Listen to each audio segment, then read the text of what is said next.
greatest of kings. Indulge me in this friendly Christmas game. Let whichever of your knights is boldest of blood and wildest of hearts step forth.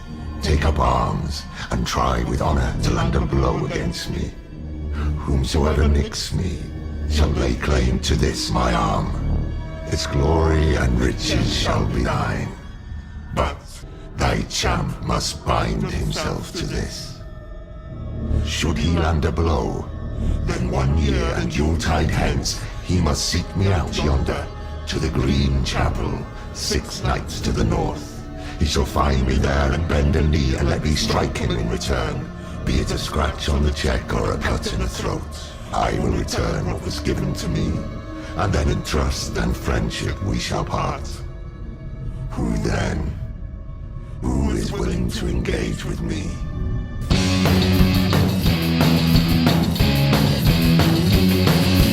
Junk food supper. Junk food supper. Junk food supper. Junk food supper. Junk food supper. Junk food supper. Junk food supper. Junk food supper. Junk food Junk supper. food supper. Junk food supper. Junk food supper. Junk food supper. Junk food Welcome to supper. Junk Food Supper. This is the podcast where pretty much every week we get together and we talk about crazy, wacky stuff. We talk about weird movies that we found in the video store, on cable TV, all that kind of stuff. I am Parker, and I am joined by Sean Byron, who is in LA. How are you, Sean Byron? I'm doing all right, but I'm not clear on whether or not we can talk about movies that came out on that. Was it called DivX? You remember that kind of like one-time watch DVD format where it was like, I think the disc just kind of self-destructed after you watched it. Do you remember that?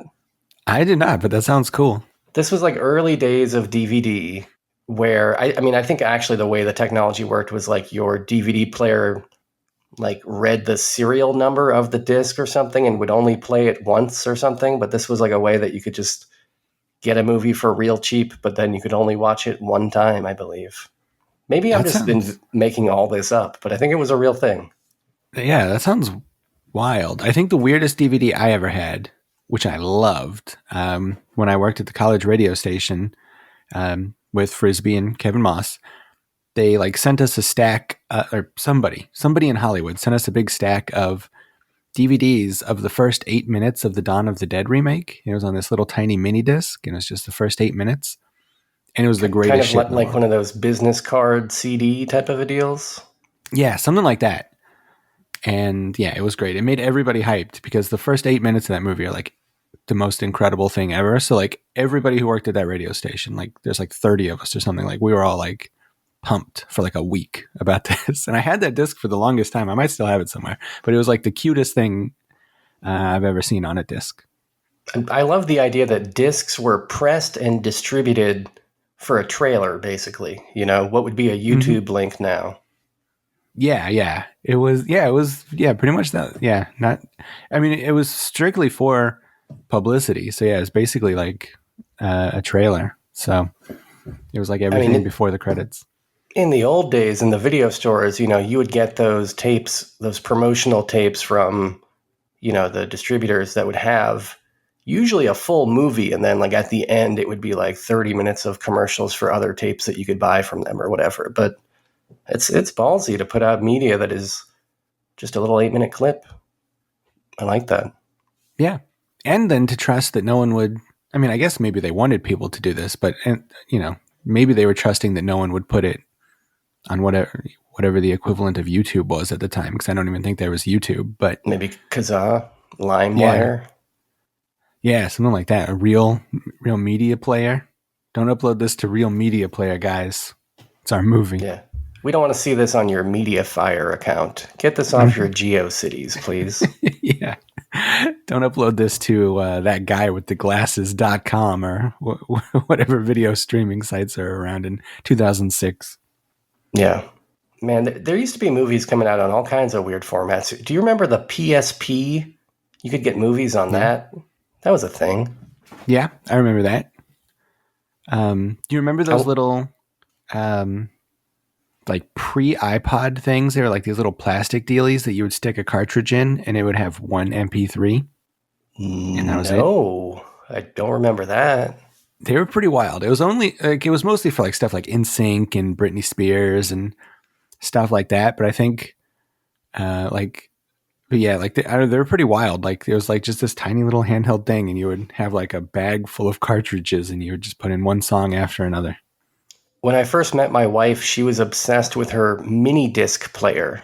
She had actual commercially purchased mini discs, and then she had some like mixtape ones that she made or whatever. That's a technology that most kids probably don't remember.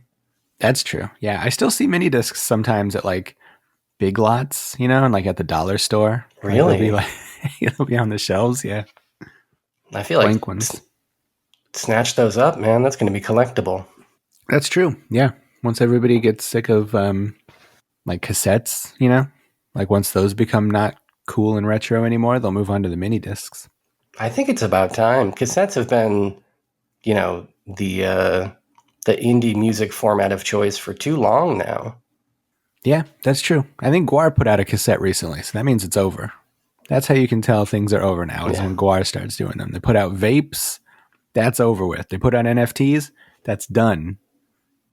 Anything Guar does, it's no longer cool, I think. I think that's the new rule of thumb in a Dave Brocculus world.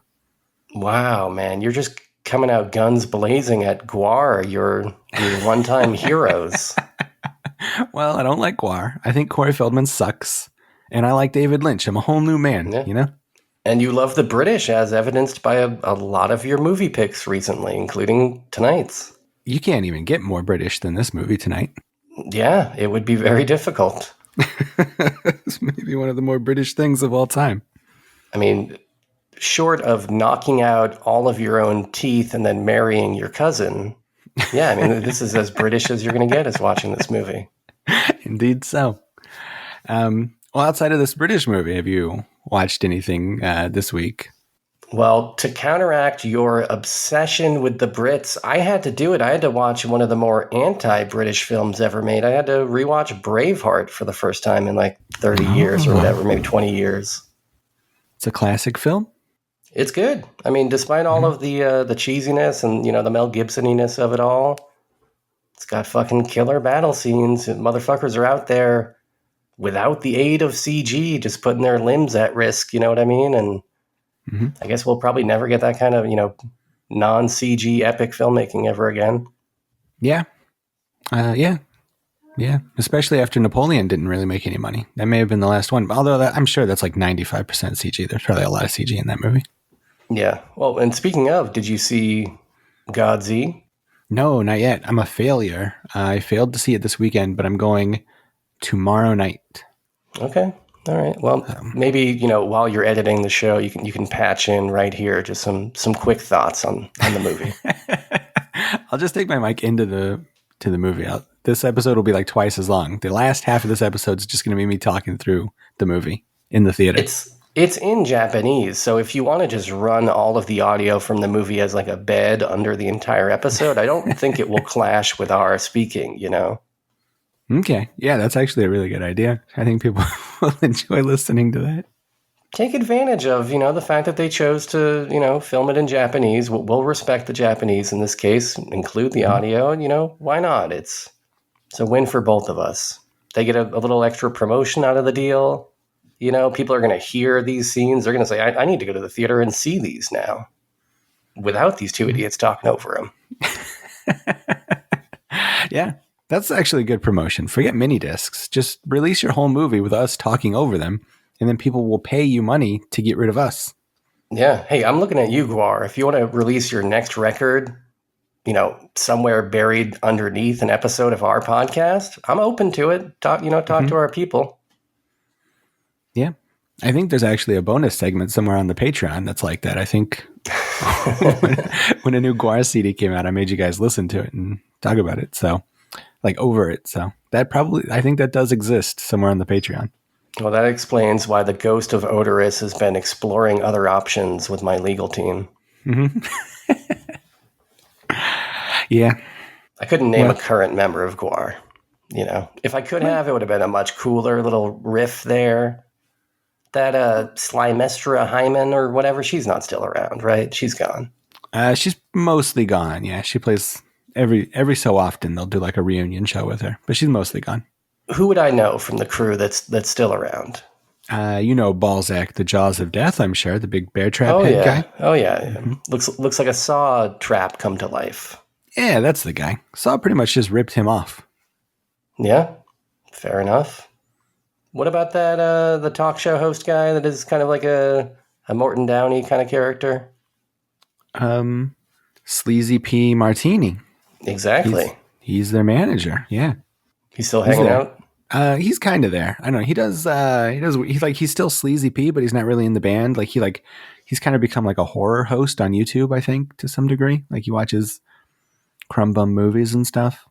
Okay, but they would still hang out, if they were in the same city at the same time, they would, get mozzarella sticks together or whatever.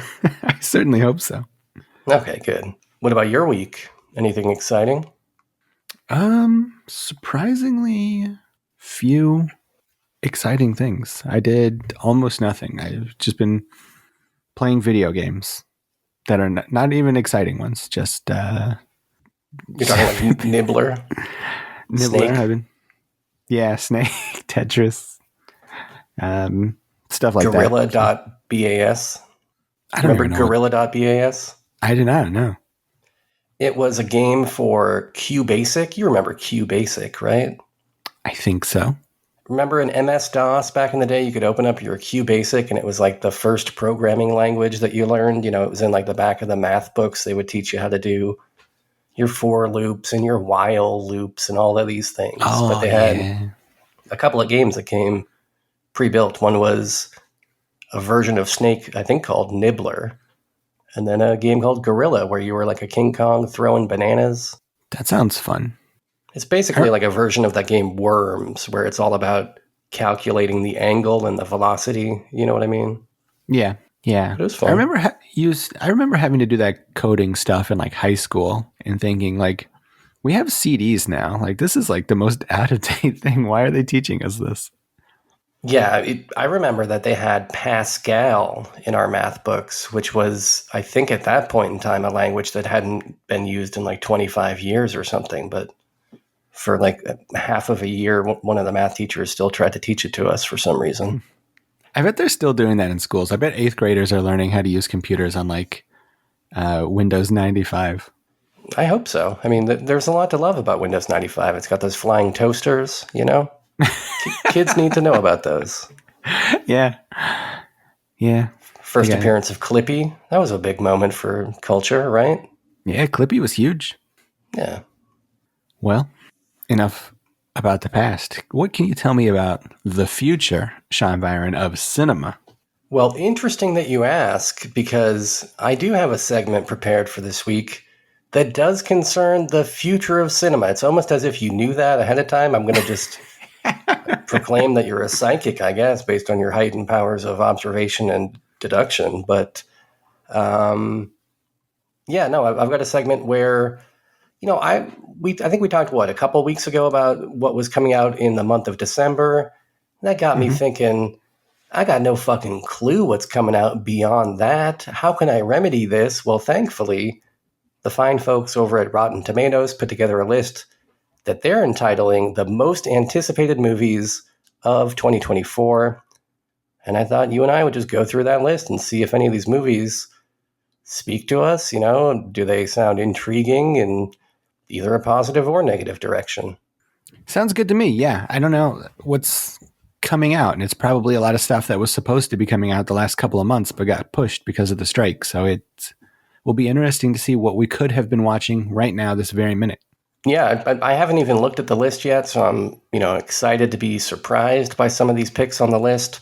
I think that they just pick one per month, maybe, or no, it looks like maybe there's a couple per month in some of these months, but it's not a super long list. So let's just dive into their picks here for the most anticipated movies of 2024.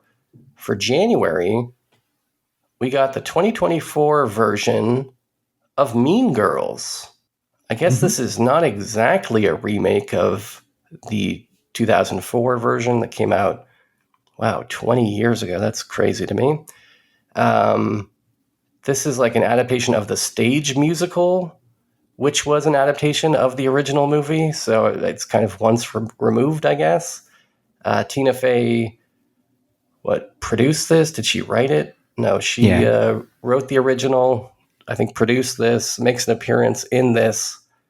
Looks like you also got John Hamm in this, Tim Meadows, Jenna Fisher, and then a bunch of younger people who I don't know at all. I probably won't see this. I remember that original coming out. I think people tell me that I should actually see that original, that maybe it is good, but I never got around to it. Yeah, the original's good. It's a very funny movie.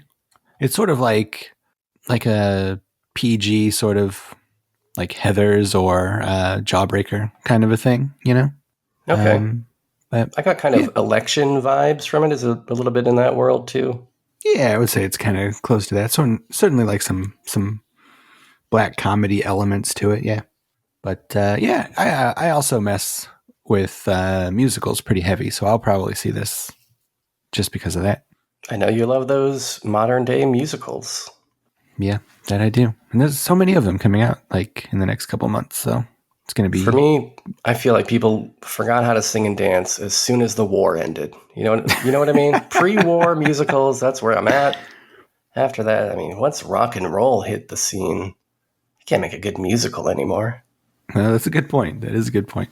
February's got a couple picks here. The first one being Argyle, directed by Matthew Vaughn, starring Bryce Dallas Howard, Sam Rockwell, Henry Cavill, John Cena, Dua Lipa, Bryan Cranston, Sam Jackson. This is a pretty stacked cast. Mm-hmm. What is this about? It's about cheeky spies. It's an action comedy about a novelist who draws the attention of an underground crime syndicate when the plots of her espionage novels uncannily mirror their activities. Kind of like a Romancing the Stone sort of an angle, it sounds like. Undercover spy Sam Rockwell is going to have to save her. I don't know. I haven't seen those Kingsman movies that Matthew Vaughn made. Again, I hear that I should. I've heard that they're pretty good. But this almost feels like it's a little bit late to... Because it kind of looks like I don't know, this looks like a movie that we've already seen before, right? This kind of like a send-up of the world of spies. Yeah. I mean, it just seemed weird for him to move on from the Kingsman and do something that seems very similar to Kingsman. I do like the Kingsman movies. The first two are good. The third one kind of sucked, but the first two were good. And then also this feels like another movie that I think is probably going to be on the list that I keep seeing trailers for like every 5 fucking minutes. The Fall Guy, which is, what's his face? Drive. Ryan Gosling, the guy who's literally me. Oh yeah. Yeah. So which seems like that's very similar to this in terms of plot. It's about another guy who's like an actor who gets involved with like real crimes and drama and explosions and stuff. So, yeah, it does seem pretty trite, but I mean, this cast rules. So, and Matthew Vaughn's good. So I might end up seeing this. All right. Well, what do you know about this Madam Web? Tell me about this Madam Web. Well, it's a Spider-Man, but it's the Sony Spider-Man. Like Spider-Man is split between his parents have co-custody of him. And so whenever Marvel makes a Spider-Man movie, it's pretty good. Whenever Sony makes one, it's pretty crummy a lot of the times. Like Morbius and Venom and stuff. Although I like Venom Part 2. And this is one of those Sony ones. And it looks like absolute trash. It's like 7 Spider-Womens versus an evil Spider-Man. So I don't know. Like Madam Web is like not even like a very popular character. Like, I don't know why they're doing this. This is insane to me. Which one of those two studios made Turkish Spider-Man? That was Marvel proper. Okay. All right. That's because that is my favorite of them. That was the first MCU movie. I don't know anything about Madam Web. I mean, I read a little bit of Spider-Man when I was a kid, but I don't remember Madam Web being a part of that era. Maybe she was, maybe she wasn't. I think she's a new character. I haven't even read any of her stuff. I think she's pretty new, but I might be wrong. Yeah, feels like this movie is going to tank, and it makes me sad because I see that Adam Scott has a role in this. Yeah, he plays Ben Parker, Uncle Ben. Oh, okay. That's already established in this Sonyverse? Yeah, well, that's not established yet, but I think they like say it in the trailer, if I remember correctly. Oh, okay. So Well, it will I like be. that Adam Scott, so hopefully he got paid. Yeah, I like him too. And Sydney Sweeney's in this, who is in Euphoria, my favorite show. So I will probably see it just for her. All right. A movie that I may or may not see, I have not fully decided. I don't know. I feel like I probably will go see Dune Part 2 from Denis Villeneuve, even though I fucking hated that first installment. I have, in what, the year plus since that first movie came out, I have tried to rewatch it, I don't know, 5 times, and I've never gotten as far as actually hitting play, but each time I get as far as loading it up on the menu, and I'm like right there about to hit play, and I'm just like, nah, not tonight. But I do commit that before this comes out, I'm going to give that Dune 1 another fair shake, and I'll see this part 2 eventually. I don't know if I can really commit to sitting in the theaters for this, but I don't know why I'm interested in this series of movies, why I'm interested in this, this universe. And I think because it was kind of foundational to 20th century science fiction. It came out kind of early-ish in our space opera obsession. Feels like it had a pretty big influence on Star Wars and other stuff that I do like a lot. Mm-hmm. So I want to understand Dune, but I've just never been crazy about it. Yeah, I would say that Denis Villeneuve is like one of my top 5 favorite directors who's like making movies right now. And I hate that last Dune movie. So I feel really let down by him. I don't know if I can handle that kind of heartbreak again. But I'm with you. Like, I mean, Warhammer, which I love, we all know that,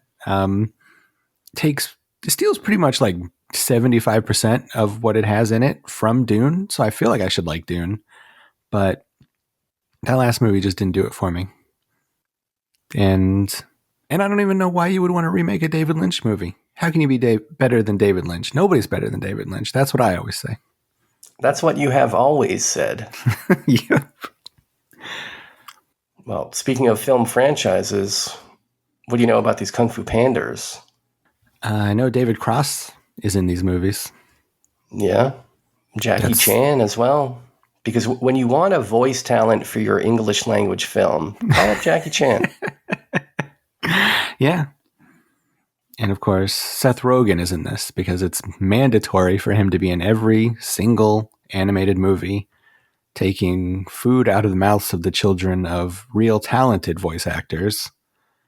Yeah, well, to be fair, this entire cast did need the money. Jack Black, Angelina Jolie, Jackie Chan, Seth Rogen, Lucy Liu, Dustin Hoffman, David Cross, all hurting for buckaroos, and Maurice LaMarche, he's sitting high on the hog. That guy is fat as a cat. So it makes perfect sense that you would stack this cast only with the most famous people in Hollywood. Yeah, well, that's a good point. Yeah, I have no interest in these movies. Did you ever see any of them? I have not, no. Oh, okay. I will say you probably know exactly what they are, but within the context of that, they're pretty fun. At least the first couple, which are the only that I've seen. But, I remember seeing those first couple when they came out and thinking, okay, these are fun little homages to Kung Fu movies. They got little reference points here and there to specific things that you've seen in other Kung Fu movies and fun, animal character designs and all that kind of crap. But this is is this the 4th one or something? Or I don't even know what installment this is, but I feel like it's probably getting pretty long in the tooth. Yeah. I feel like there's a lot. Like, I feel like there's like spin-offs and stuff. So, yeah, I don't know. Yeah, part 4, it looks like, of the main series. Okay. Well, that's not too bad. I figured they were up to like 6 or 7. So they're all right.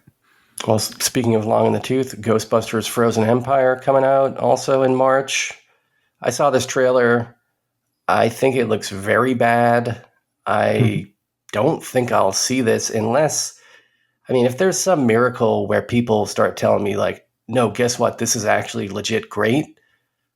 I'm open to that. I want that to happen. I like a funny, spooky movie. Like that is one of my favorite things when you can kind of make a modern day Abbott and Costello meeting Frankenstein. Like that's all I want in life. But this does not look like that. This looks like they took it in a more serious direction, and they're going to lean real heavy into like lame references to the original movies. I don't know. Yeah. I didn't like the last one. I mean, at least they're back in New York. Like, I feel like taking the Ghostbusters out of New York is like just such a stupid fucking idea. Like they just seem like, I don't know, it's like perfect for them. Like they just belong in New York. They're Ghostbusters, for fuck's sake. They don't belong on a farm in Nebraska. Where was the last one? Nebraska? Yeah, something like that. It takes place on a farm way out in the middle of nowhere. What the hell? Yeah. It's jacked up. Yeah. So at least they're back there. But I like Paul Rudd. I probably won't ever see this. I don't like I didn't like the last one. I didn't like the one before that. I didn't like the one before that. And I know it's like sacrilegious, but it's like I like the original Ghostbusters, but I'm not in love with it the way everybody who is like 32 to 45 years old is. So I don't know. It doesn't do a lot for me. It does kind of speak to the lack of young, funny people. When you look at this cast, though, where it's like love or hate the originals. I mean, that original cast, that's a lot of funny young guys. Versus this, you got what? Like Paul Rudd's probably 50. Mm-hmm. Kumail Nanjiani and Patton Oswalt are probably in their 50s, I'm guessing. Like, where are the funny young SNL guys? I mean, couldn't we get the Please Don't Destroy guys in this movie instead? Like, I think that would have been the move, is like you take unproven, funny young talent and give them the big push through a movie like this rather than, already established kind of bankable stars that are probably in the kind of twilight years of their career. Yeah. Well, there's like some little kids in here. Like, yeah, those kids are not funny. Yeah, they're definitely not funny. And probably not going to do much with their careers. So, oh well. Yep. Well, this next movie, Mickey 17, directed by Bong Joon-ho, starring Robert Pattinson, your dude, Stephen Yeun, Mark Ruffalo. Let's see. This dude follows up Parasite with this adaptation of the sci-fi novel Mickey 7 about a disposable employee whose body is regenerated with previous memories intact every time he dies on a mission to colonize a distant world. I like science fiction. I'll watch this. Looks like Bong Joon-ho upped the game by about 10 points, going from Mickey 7 to Mickey 17. I wonder why they made that change in the titling. Kind of weird. Yeah. I loved Parasite. I didn't love Bong Joon-ho's prior movie, Okja. That weird, vegan parable I was not super into. But I like the host, and in general, I like this director a lot. So, yeah, I'm down for a Korean-led or Korean-directed sci-fi tale. I guess there's no actually Korean actors in this, sadly. Well, Stephen Yeun, I guess. Yep. Speaking of a guy who's definitely not Korean, Godzilla. He is going to fight Kong in a movie called Godzilla X Kong: The New Empire, which is a shit name for a movie. It sounds like a new sneaker that I need to pick up, right, or something. Yeah. Like this is I'm gonna find this on Hype Beast or something. Get your Godzilla X Kongs. Mm-hmm. This is directed by Adam Wingard, who just keeps failing upward. Every time he puts out a movie, it's dog shit, but he keeps getting bigger and bigger movies. I don't know how it works. Did he do the last Kong? He did the last one. Godzilla vs. Kong. He did the Blair Witch remake. He did some other bullshit. He did The Guest, though, which is a masterpiece. Maybe that's why he keeps getting work. But that's the only good thing he's ever done. That awful Death Note live action. Oh, yeah. Yeah, that's another one. Yeah, he's bad. But yeah, so this ties into that new TV show and the other MonsterVerse American movies that have come out in recent years.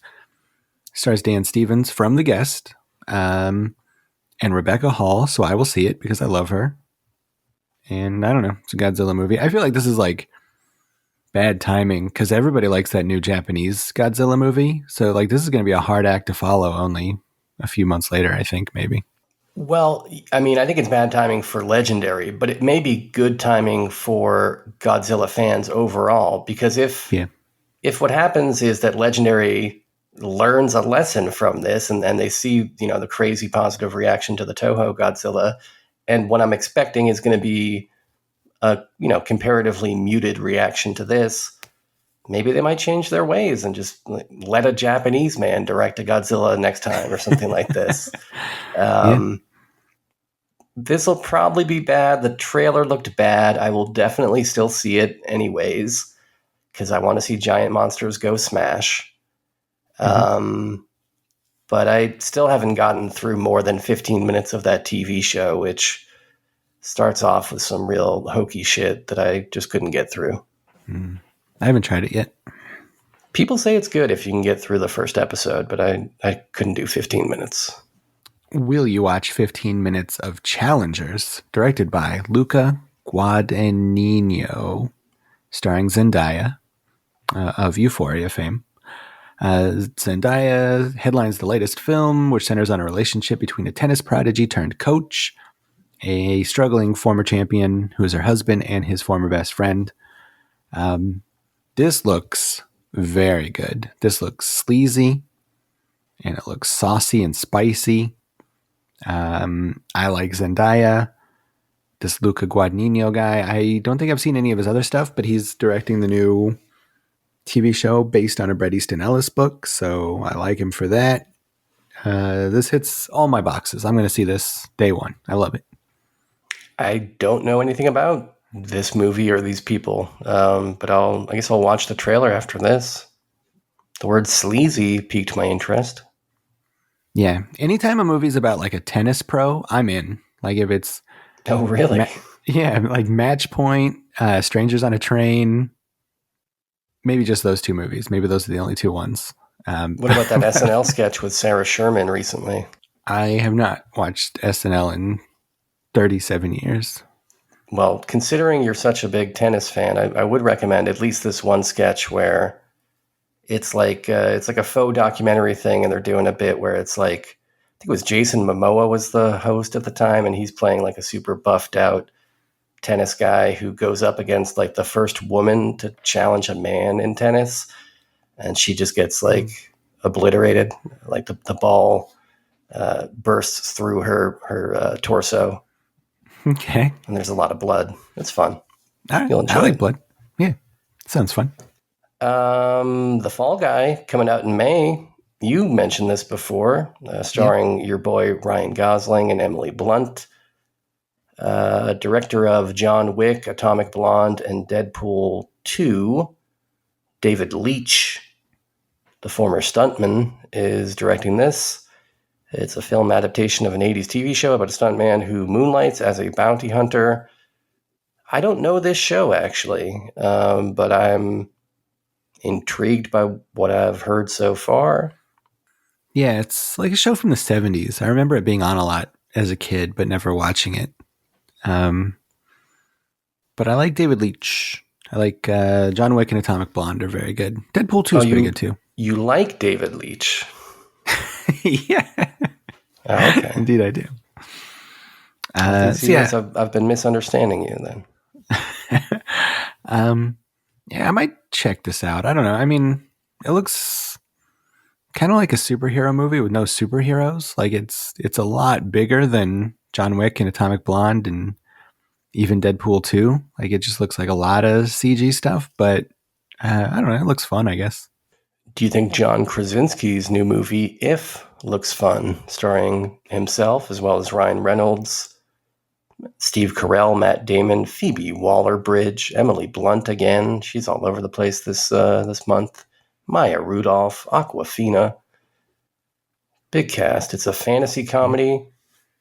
about a young girl who learns she has the ability to see imaginary friends that have been abandoned. I guess this is a kids movie joined by a massive voice cast. So is this animated? Voice cast? Or are they just for like the imaginary friends? Maybe that's probably how this works. I think so. Yeah, I imagine that part of it's live action, and then part of it is weird animated imaginary friends. Maybe. Yeah, that's what it's looking like.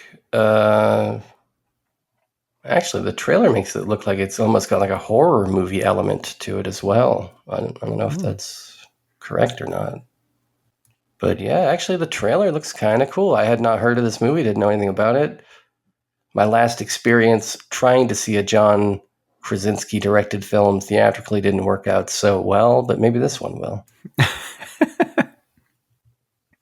I hope you don't have to beat anybody up going to see this movie. Yeah, let's hope so, that I don't have to make anybody into an imaginary friend. Yeah. This seems interesting. I like that first scary movie that John Krasinski did. And I like this cast mostly. I'm really hoping one day Awkwafina will change her name and start going by her Christian name. Because, I mean, it's like, once you're like in the talk to win an Oscar, like, maybe don't use your like MySpace parody rap name anymore, right? Like, maybe use a real name after that. I don't know. Maybe I'm just old school. It's getting to the point where I am hoping that the Coca-Cola Corporation will sue her ass. You know what I mean? Is that what it takes? I mean, it's weird to like have your whole entire brand be like product placement for Coca-Cola, like the Coca-Cola water, right? Like it's just so weird. Like I don't know. Yeah, I mean, as a result, I've never been able to take that person seriously in the least. So, yeah. But she's doing fine. She doesn't need my support, so who cares? Furiosa's coming out, right? Do you care about this? I care about this, Sean Byron. I'm watching the trailer right now for the first time. I know that you guys had been talking about this on Discord, but I did not care enough to click on the trailer, and I'm watching it now with sound off, and it looks, I don't know, looks like CG. Looks like a lot of CG. Nah, it looks like a masterpiece. Who is this? Is this, what's his face? George Sami Miller. Zayn in the lead role? Who's this guy? No, that's Chris Hemsworth. Oh, he's got some kind of prosthetic nose or something? Yeah, he's got a weird nose. What's he? He's doing a Bradley Cooper for this movie? That's not good. It's a little insensitive, yeah. Yeah, just hire a native post-apocalyptian who's got an actual nose like that. That has a weird nose. Wow, they just gave it a close-up. I don't like that. Yeah, it makes his whole entire face look different. It's pretty wild. But I guess I like Anya Taylor-Joy's look in this. She looks kind of cool. That she does. I like her. I think she's a good actor. And I think this looks great. I imagine that it's going to look a lot less CG-Y when the actual movie is here. Because I mean, I think that George Miller has spent a bunch of time out in the desert for real shooting stuff. So I imagine that the actual movie will probably show that off a bit better than the trailer. How old is George Miller? Let's see. It's going to be a pretty old dude. 78. I don't know how much time he's really spending out there in the desert, but maybe he did. I think so. I don't know. I mean, I think that's why this movie took 10 years after Fury Road to put together, is because they've been spending a bunch of time out in the desert just fucking around. All right. Well, hopefully it's good. I could use a big budget action, smash 'em up. But can you use Garfield, starring Chris Pratt as Garfield, America's greatest voice actor? He was Mario, now he's Garfield, because we can't pay any of the actual voice actors in the world to do anything. And it's also got Nick Holt and Samuel L. Jackson. Do you see what they say here about what role Samuel L. Jackson is playing? Garfield's father? Garfield's father, Vic, it says. That can't be canon. There's never been any... They're not talking about John, though, right? They're talking about an actual cat father or like his owner? I think his cat father, because I think Nicholas Holt is John. Oh, okay. Okay. I thought we were retconning the identity of Garfield's caretaker. No, I think they're retconning to give Garfield a dad. I don't think Garfield ever had a dad in the comic. Not in the comics. No, I thought he was like just kind of like adopted or whatever, you know? Like I don't... Yeah. Well, I hate this. I'll never see it. Yeah, this will be bad. I'm kind of angry that they even made this. Yeah. What about Kingdom of the Planet of the Apes? Starring a bunch of people I never heard of.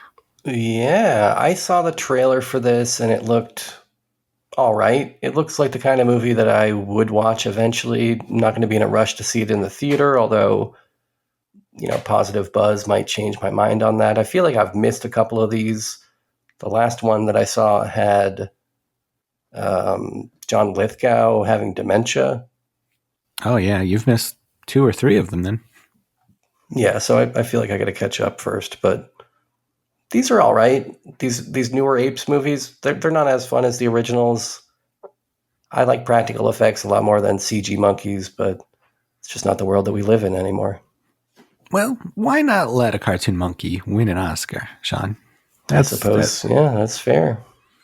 That's what I've always heard. I like all these. I think they're all really good movies, and I think this is a different... it's a different director. I think Matt Reeves did a bunch of the other ones, and this is not him, so that means maybe it's not going to be as good. But he also made that new The Batman movie, which sucked, so maybe it's a good idea to get rid of him. But I still think it looks good. Have you seen anything about Ballerina, directed by Len Wiseman, starring Ana de Armas, co-starring Keanu Reeves? I guess this is a spin-off of the John Wick films, also co-starring Angelica Houston. Cool to see her still working. Starring Ana de Armas as one of the female assassins trained by the criminal organization, blah, blah, blah, blah, blah. I don't know. I have not seen John Wick 4. I know that you didn't love it as much as other people. Other people seem to really love it. I just haven't had the time because it's a long fucking movie. So I don't know much about this character. Maybe she was in 3 and I just don't remember. But I'm open. Again, I'm open to any kinds of original action movies, especially if they've got, you know, cool chase scenes or cool effects or explosions or whatever. And this seems like it has a good shot at that. Yeah. I didn't like the fourth one as much as the other ones, or as, like you said, as much as everybody else did. But I'm on board for this. I think it's a fun universe. Len Wiseman, however, the director, is a schlockmeister, so I don't know if I can trust him. He did 4 Underworlds movies, the Total Recall remake, and a bunch of other nonsense. So I don't know. That doesn't bode well, but I'll still probably see it.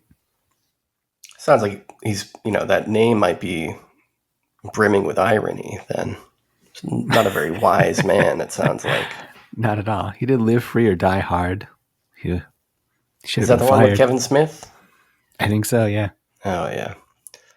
Bad Boys 4 coming out. Will Smith still has a career somehow. Martin Lawrence still has a career somehow. I haven't seen any of these movies. I feel like that is probably a crime against cinema. I feel like a lot of people love these Bad Boys movies. Just never got around to them. I should check them out, but I wish that I had gotten around to them before I learned to hate Will Smith. Yeah. I like part 2 a lot. That one's really good. The other 2 are like fine, but yeah, I feel like this, I mean, now that everybody knows that Will Smith is like a piece of shit and a sad, like, cuckold, like, it's going to be really hard to sell him as an action star, knowing that he picks on tiny, skinny comedians and cries about his wife having sex with a teenager. Like, hard to sell your movie around that. when the whole movie is about how like you're a tough guy. So it'll be interesting to see how this one pans out. Yeah. I'm guessing that they had shot this probably before that whole incident. I would think so. Hopefully. The next thing we got is Inside Out 2. This is a sequel to that Pixar movie about the emotions, which is just Herman's head, but a cartoon. I like the original. I think it's cute, but Pixar sequels, unless it's Toy Story, they're usually bad. So I don't have a lot of hope for this. What do you think? I never saw the original. I am not that into most newer Pixar movies. Like, I thought Soul was fucking terrible. The last one that I really liked, yeah. I guess, was probably Up That's a or good one. Wall-E. Are the which I don't remember which of those two came first, but I liked both of those. But yeah, I'm never going to see this. It seems like Disney and Pixar overall are on a big slide lately. Yeah. That new Wish or whatever didn't do very well. A lot of their Nope. movies are tanking. Yep. Pretty much all of them, it seems like. Well, the aforementioned A Quiet Place is getting a sequel. Another, or a prequel, maybe, I guess, based on the title. It's called A Quiet Place Day One. Not directed by John Krasinski. And not a movie that I'm in a rush to see, because I still haven't seen either of the first two, but I'll probably get around to them eventually. Yeah, I like the first one. The second one I like less, but it has a big sequence in it that is sort of like this, where it's like the first day of the aliens taking over, and that's by far the best part in that movie. So if they're going to do a whole movie of that, then yeah, I'm in. Well, I know that you're a huge fan of Minions, so I'm guessing that you're in for Despicable Me Part 4. I saw the first one of these, I believe, in theaters, just because I needed something to watch, and it was not that good. And I don't think I've seen any other ones, but cool that they're making them, I guess. I don't know. Do you like these? The only one I like to talk a big game about how much I love these Minions, but the only one I've ever seen is the one with Trey Parker in it, and it was fine for like a kid's movie, but this one doesn't look like it has Trey Parker, so I'm probably not going to see it. Okay. Does Twisters have Trey Parker? That was this movie was originally planned as a remake of the 1996 movie Twister, but now it's being called a new chapter, and it's not clear if it will have any connection to its predecessor. This is from the director Lee Isaac Chung, who directed Minari last year, I believe.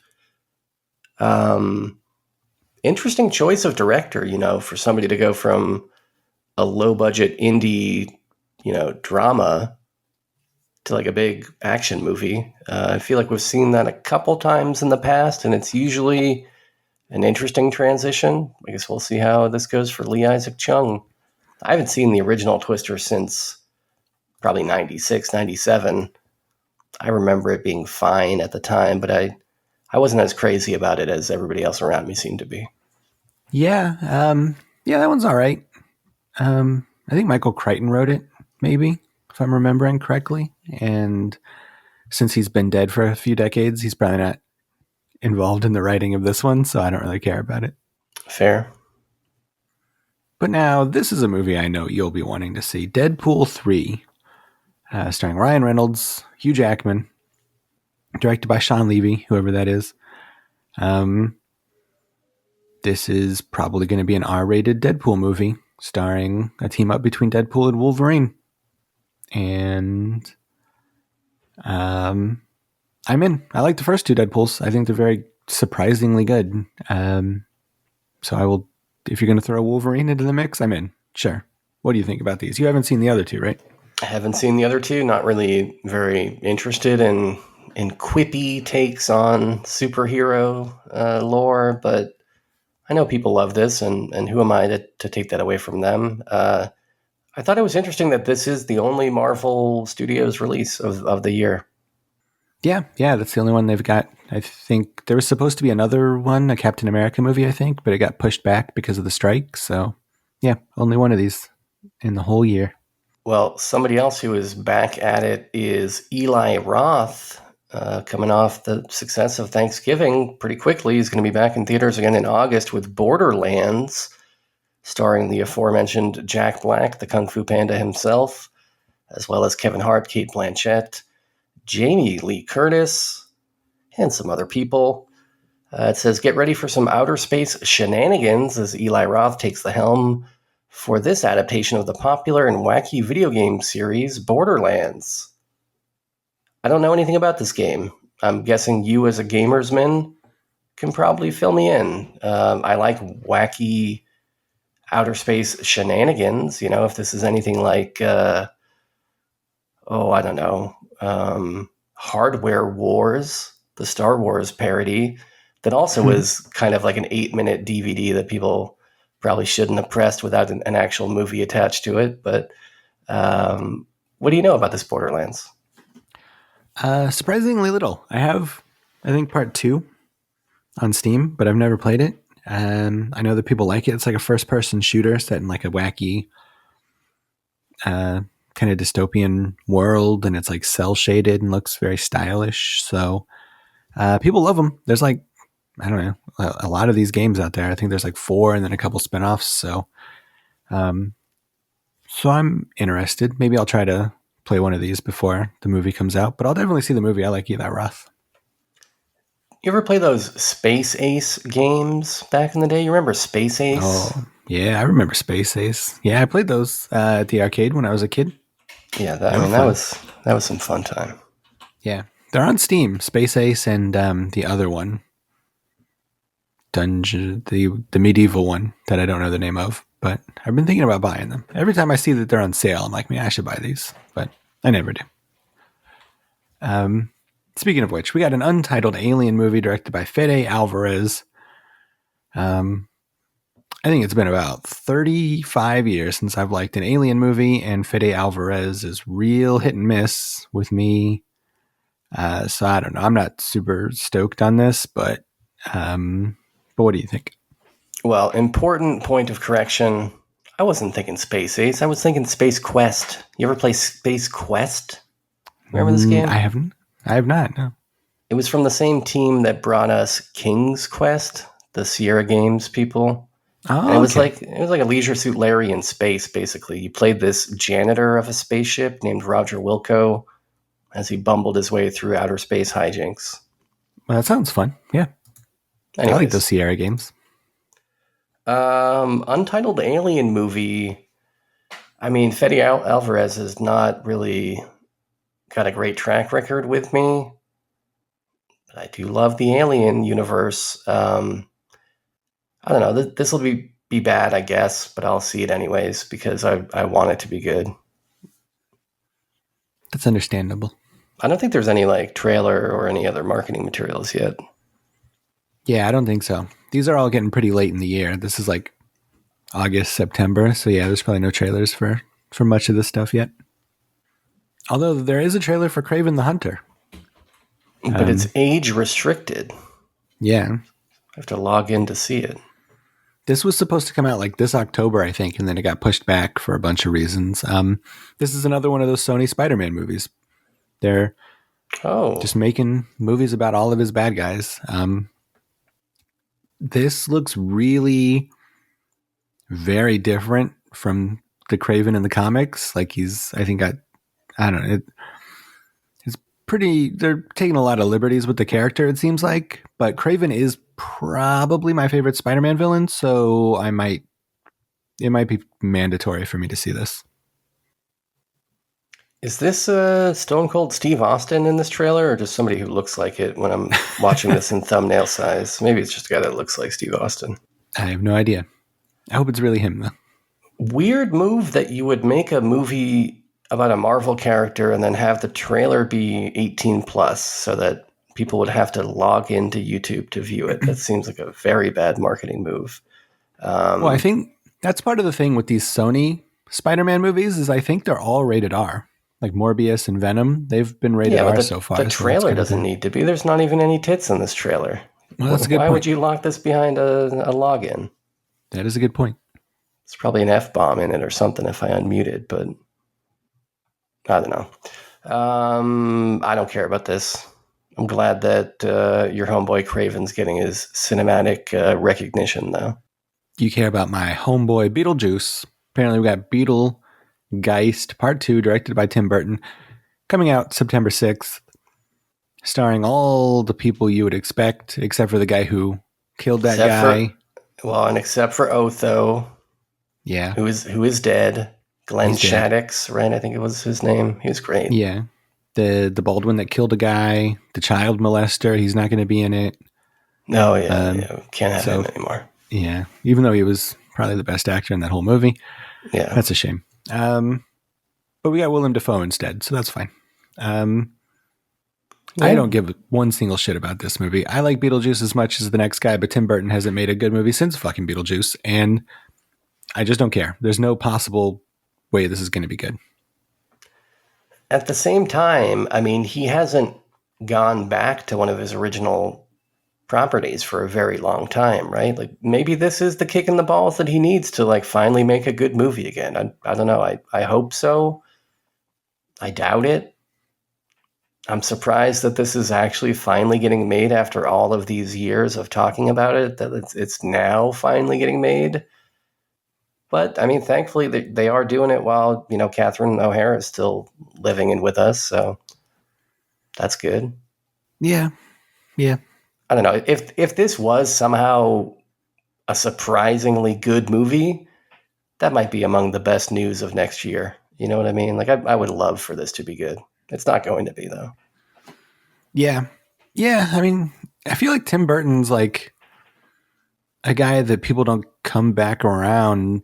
Like, nobody's ever come back around on Tim Burton. Like, the people who've left him have left him, and like, they're never going back. So yeah, I mean, I would root for him to make another good movie so that he doesn't die a failure, a creative failure.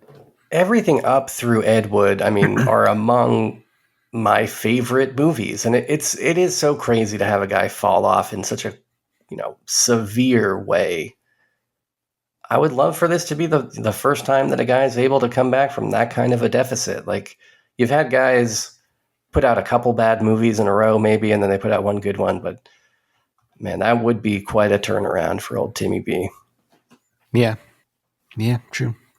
Transformers 1 coming out in September as well, with Scarlett Johansson, John Hamm again, Keegan-Michael Key, Larry Fishburne.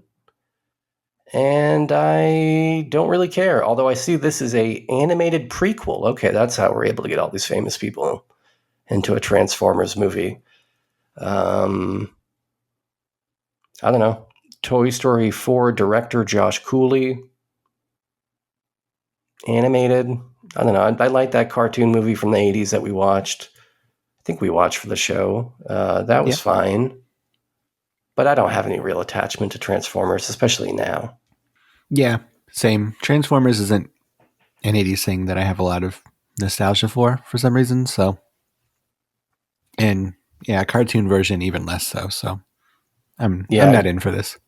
I can't imagine that this is going to do good, but who knows? Maybe. Joker's getting a sequel, directed by Todd Phillips, starring Joaquin Phoenix, Lady Gaga, and all of the rest. Ooh, Catherine Keener got a role. I like her. I never saw that Joker. I feel like I don't need to see it. I think I get it. You know what I mean? Like, I think just from the trailer and the memes and just kind of, I feel like there was probably an SNL sketch or two about it. Like, I think I get it, but maybe I'm wrong. Maybe I'll see this and I'll love it. I can't imagine. So that seemed kind of on the nose. Yeah, it seems like the kind of thing I should love. Like, the first one is basically a Scorsese movie, but with superheroes, sort of. I mean, not really. I mean, it's the Joker. He doesn't really have any powers, and he's the only one in there. But it seems like I should love that, and I just kind of didn't. Like, it was a very on-the-nose movie. It was a very sort of like, I don't know, it does a lot of stuff you've seen before. Like, if you've seen Fight Club, then you've seen some of the twists and turns in this movie, like, or a Taxi Driver or King of Comedy, I guess. Like, if you've seen those three movies, then there's really kind of no point in seeing this. But but I like it. I mean, it's an R-rated comic book movie that made a fucking $1 billion. So I'm glad it exists. I don't know. I might see this one, I guess. It's a musical, apparently. So I guess I got to see it. Yeah, I know how you love those. And I know how you love these Terrifier movies. Oh, yeah. And I've only seen that first one. We did the first one on the show, right? Didn't we? We did, I think, the anthology series that the Terrifier came from. That's what it was. Yeah. Which I was not that into. But I hear that once he gets his own series, that things start getting a little bit better. I don't know. I think I'll leave this for the Bowmans of the world, for the true ghouls of the world. They are slightly ghoulish movies. Yeah, I love these movies. I'm glad that they've taken off. It's like very fun to have a new horror icon to look forward to every Halloween or every other Halloween. It's nice to have horror movies out there that aren't, Scream 8 and The Conjuring 26 and all that kind of stuff. It's fun to have like super hard R-rated movies that are horror movies coming out. So yeah, I'm thrilled about this. Well, November is going to feature 3 movies with numbers in the title, not strictly sequels, because the first one is Wicked Part 1, but it will also see Gladiator 2 and Venom 3. Which of these 3 do you think you're most likely to see? I'm probably going to say Wicked Part 1, this Broadway musical adaptation of the Wizard of Oz thing. I am intrigued by that, but I saw Wicked once and I didn't like it. I thought it was kind of dumb. I think we left like halfway through it. It just didn't do anything for me. So wow. The songs are kind of bad. So I'm going with Venom 3 here. Really? Venom 3? Yeah. The third in a series that has not been very well received to date. Yeah. But at least it was not directed by Ridley Scott and does not feature bad songs. Probably. Probably. Yeah. It may also be a musical. Who knows? Maybe Barbie has, really influenced things, and 2024 it's going to be all musicals, and Venom's going to have a hot pink costume for some reason. It's possible. The second Venom movie is like a surprisingly weird and surreal kind of a thing. So it's very possible they'll get weird with this movie. Gladiator 2, probably the only thing that's weird about this movie is that a 400-year-old man is still directing films. Yeah. But good for you, Ridley Scott. And directing at a pretty rapid pace, right? Like, it's like more than one movie a year, I feel like, from Ridley Scott now. Because he had that Last Duel and House of Gucci were both the same year, last year, I believe, right? Yeah, and then we've got Napoleon this year. And then the very next year you got Gladiator 2. He's probably got a producer credit on that untitled Alien movie. Like, dude is just collecting paychecks. Yeah, I mean, it's easy to do when you just make crappy schlock, You can just crank them out, When you make the same movie 30 times in your career, I guess it gets pretty easy. Could be that he, just filmed Gladiator 2 in the downtime between scenes from Napoleon, right? It's similar-ish. Kind of, I guess it's way different time period, but you could maybe use some of the same crew, I guess. Yeah, I think so.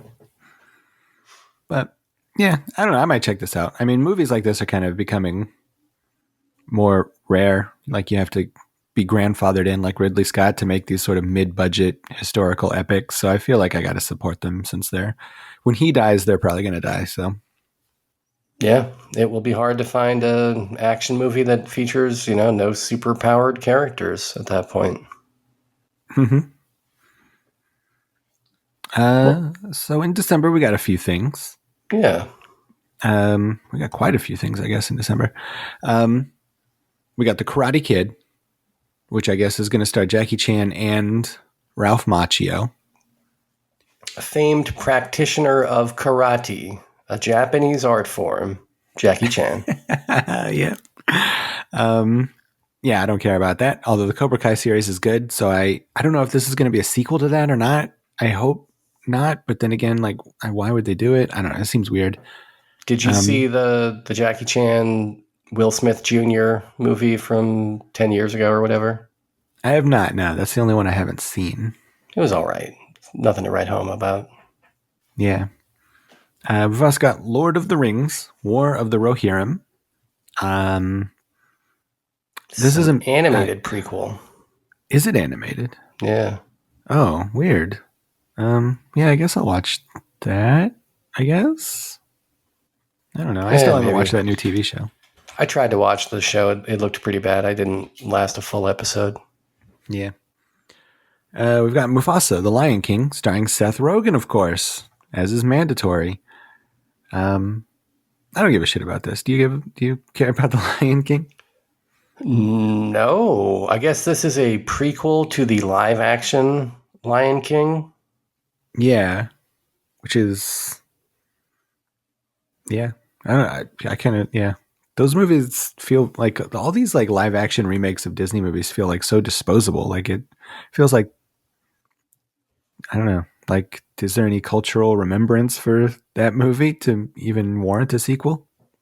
It's bizarre to me that they keep making these because they don't seem to be cheap to make. I mean, they are like chock full of computer graphics work, and that's not cheap, but they look so ugly at the same time, and just, an uglier retread of movies that were already made and were, already had their own merits and didn't really need to be remade. Yeah. Yeah. They've all been pretty bad, except the Cinderella one is good. I will say that one's good. I like that.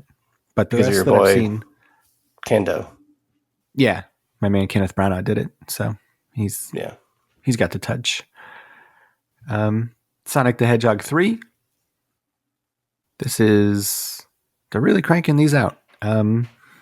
Let's see. We got Idris Elba as Knuckles. Jim Carrey's coming back, or maybe not coming back, as he's talked about retiring. Shadow the Hedgehog is going to be in it, perhaps. I don't know. If Ugly Sonic's not in this, I got no interest in it. Yeah, I mean, I didn't see the first two. Don't really care to see them. I liked the games all right, when I was young, playing them on Genesis. It was fun to see, Sega doing what Nintendo don't. But I don't know. Yeah, this could not be good, I don't think. I agree. But the next movie is very intriguing, right? Yeah, I agree. This might be the most intriguing movie on this entire list for the entire year, and they conveniently saved it for last. Mm-hmm. Which is Nosferatu. Robert Eggers is doing Nosferatu. He's got Bill Skarsgård, Lily Rose Depp, Nicholas Hoult, Aaron Taylor Johnson, Willem Dafoe. This is intriguing. I like Nosferatu. I like the OG silent one. I love the Werner Herzog one. And I mostly like Robert Eggers, so I think this could be pretty good. I wonder what Willem Dafoe is going to do. Is he going to be Nosferatu? That would be weird since he played parody Nosferatu in Shadow of the Vampire. Yeah, I don't know. I mean, he's got the right face for it, especially as he's getting older. He's aging into that Nosferatu countenance even more. But I like Eggers. I don't love The Witch as much as other people, but I've been meaning to go back to it. But I think he's a really interesting filmmaker. I love The Lighthouse. I liked the Northman a good deal. And Willem Dafoe is an actor that I'll watch in anything. I watched him earlier this year in a movie. Oh, what was it called? I forget the name of it. I think it's got like a one-word title, but basically the concept is he gets trapped in this high-rise apartment that he's trying to burgle, but it's got like this high-tech security system that locks him in. Not the greatest movie in the world. It was all right, but he's fucking incredible in it because he just gives 1,000% to every role, and he continues to do that. So I'm excited to see anything that he's in and put him together with Eggers again. I'm sure it's going to be great. Yeah, I agree.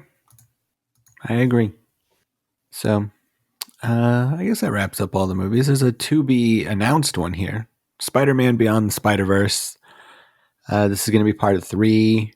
Technically part 2, because the first one that came out earlier this year doesn't have an ending. Just got a cliffhanger right in the middle of the fucking movie, and then they tell you to come back for part 3, which makes me not want to come back for part 3. So I don't know. I might see this, but the animation is like spectacular and like groundbreaking, and it's like, yeah, it's pretty amazing. So I guess it's worth seeing for that. But the first one's a masterpiece.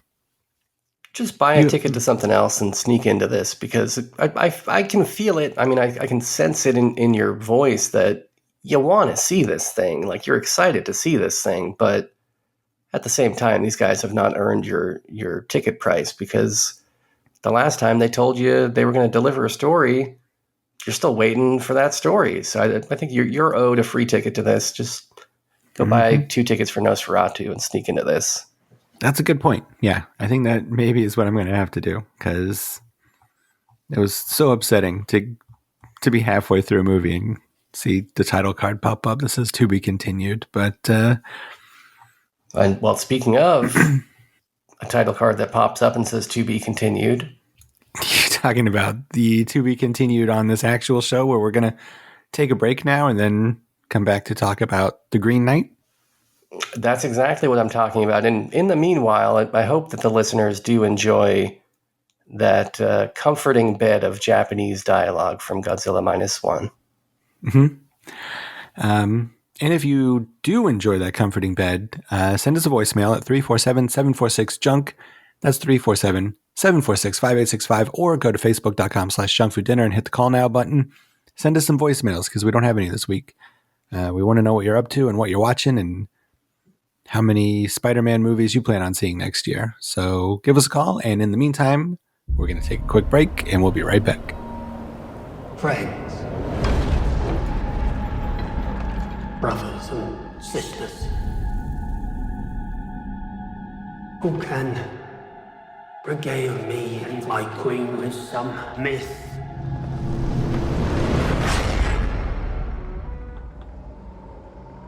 or tale?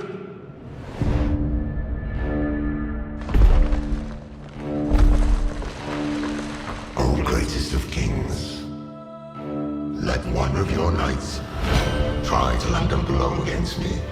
Indulge me in this game. I will meet thee.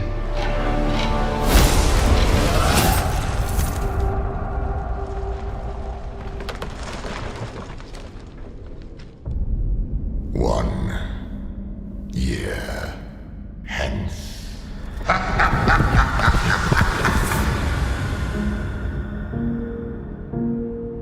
Another year nearly gone already. You must seek him out. Was it not just a game? Perhaps, but it is not complete. You'll find no mercy, no happy end. Why do you stop me? Your doom is at hand.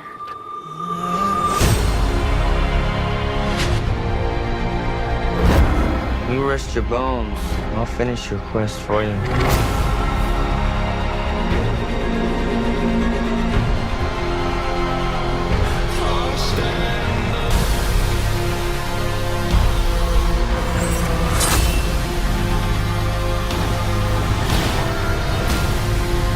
And what do you hope to gain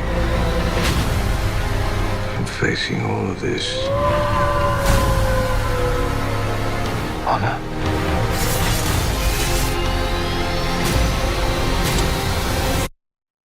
That is why a knight does what he does. Are you ready? Welcome back to Junk Food Supper. The movie we're talking about tonight is The Green Knight, a 2021 movie directed by David Lowery. This is the guy who also did A Ghost Story, Pete's Dragon. And he did that prime rib seasoning. I don't understand your reference. Lowry's prime rib seasoning. You're not familiar with Lowry's?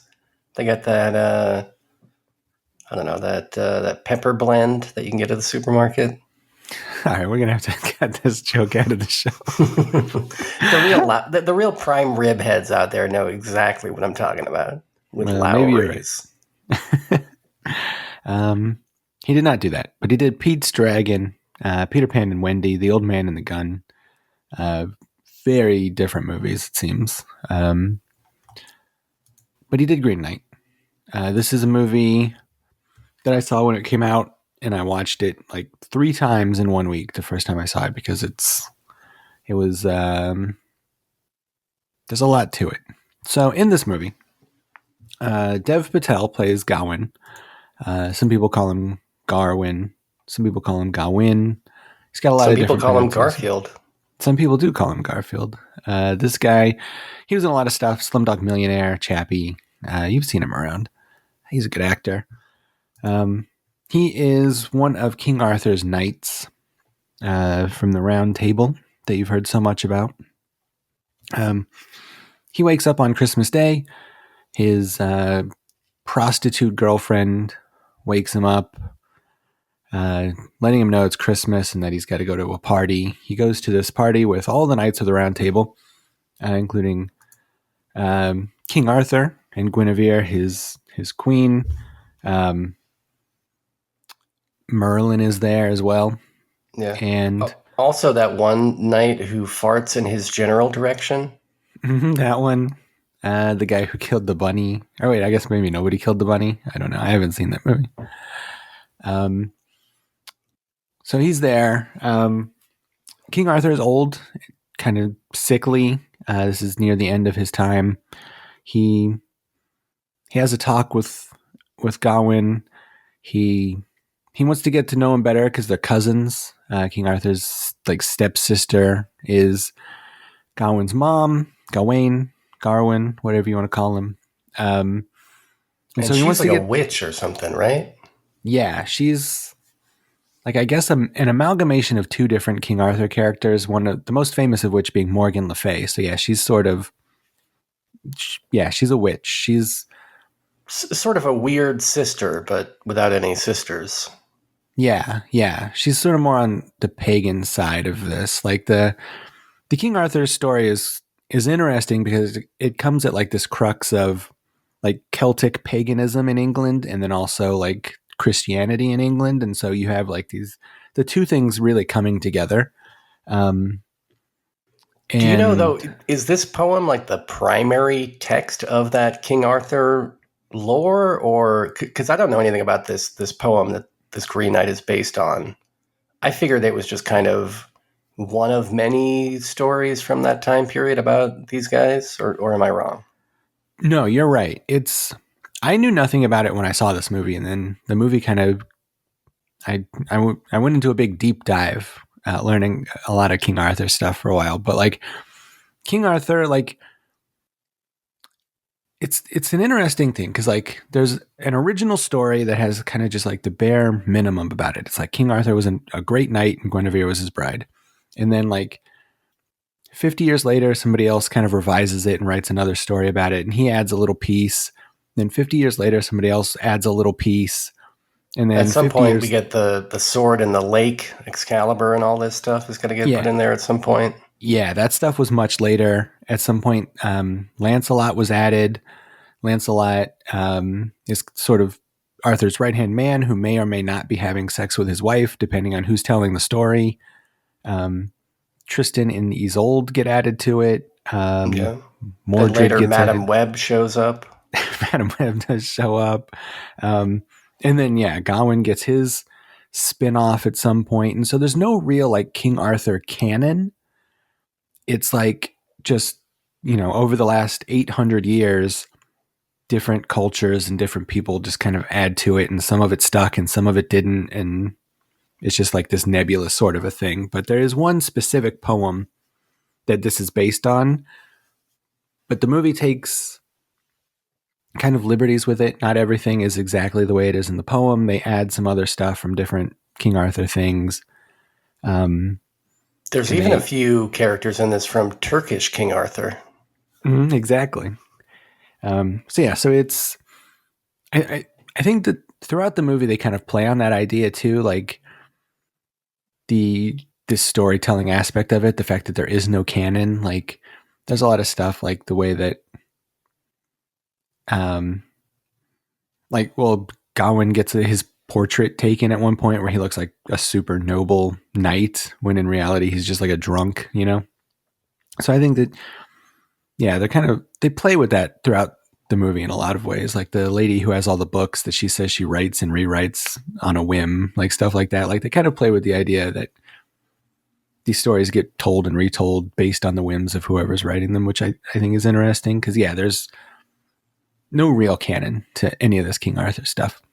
Yeah, well, speaking of that scene where the portrait is taken, I'm guessing in the original text written, more than 1,000 years ago, they didn't use a goddamn camera to take that portrait, but that is kind of what they do in this movie. It's like some weird early primitive camera that she uses. Yeah, there's that too. Yeah, he gets his painting at one point, which is the one I was talking about. But yeah, the portrait that gets taken of him, which is, I don't know if that's real technology or if that's another, like the people who take the picture are like witches. So it may be some sort of witchcraft.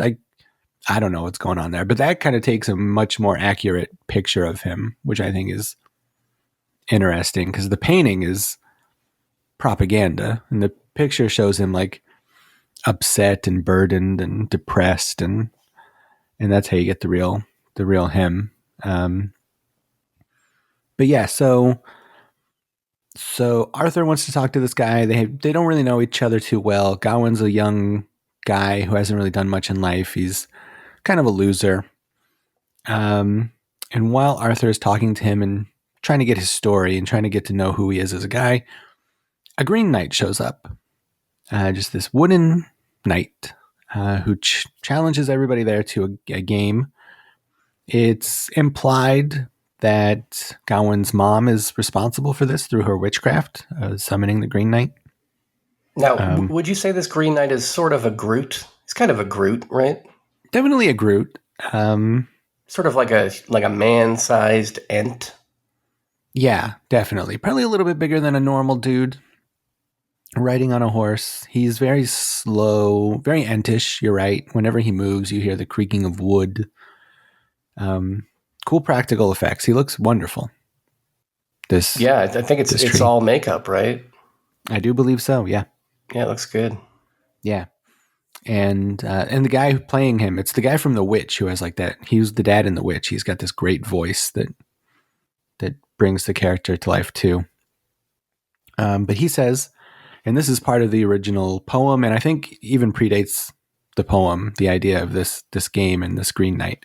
But he says, whichever one of you guys wants to fight me, if you can lay a blow on me, then you win. But in 1 year's time, I will deliver the same blow to you next Christmas. So Gawain, being kind of eager to prove himself in front of all these legendary dudes, he takes up the game. Arthur tries to warn him / remind him that it is only a game, but Gawain is an intense dude, and the Green Knight bows down, doesn't want to fight him, and says, do whatever you're going to do. Gawain kills him. The knight picks up his head and says, all right, I'll see you in a year.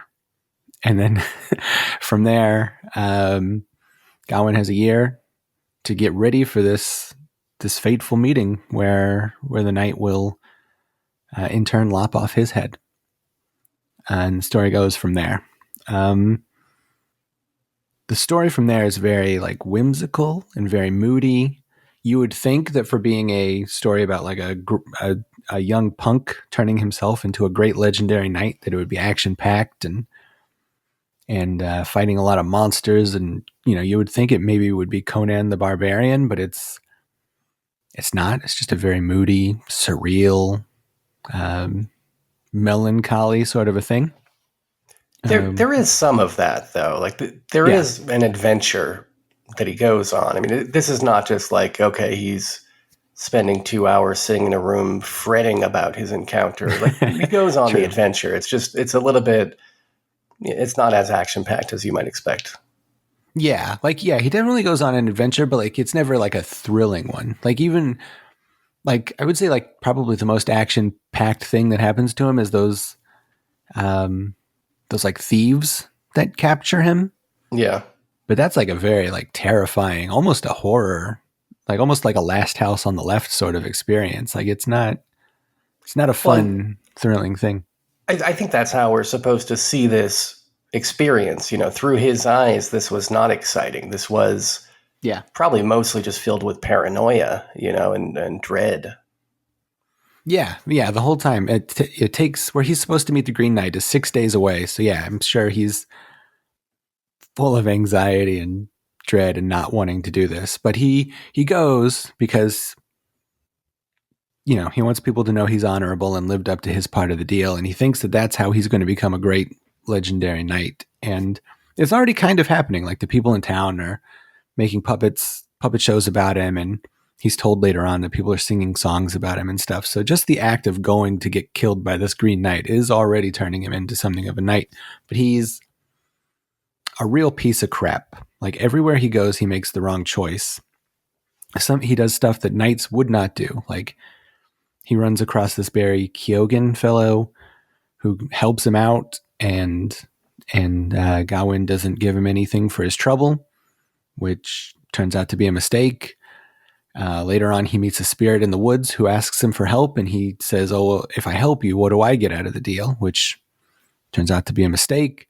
Seems like every time he's faced with a dilemma, he does the unknightly thing, and so he fucks up his whole entire journey until he finds the Green Knight at some point. But I love this movie. There's a lot to get into with this story. So before I talk too much, Sean, I thought that you would very much like this movie. So I'm eager to find out if you like this movie.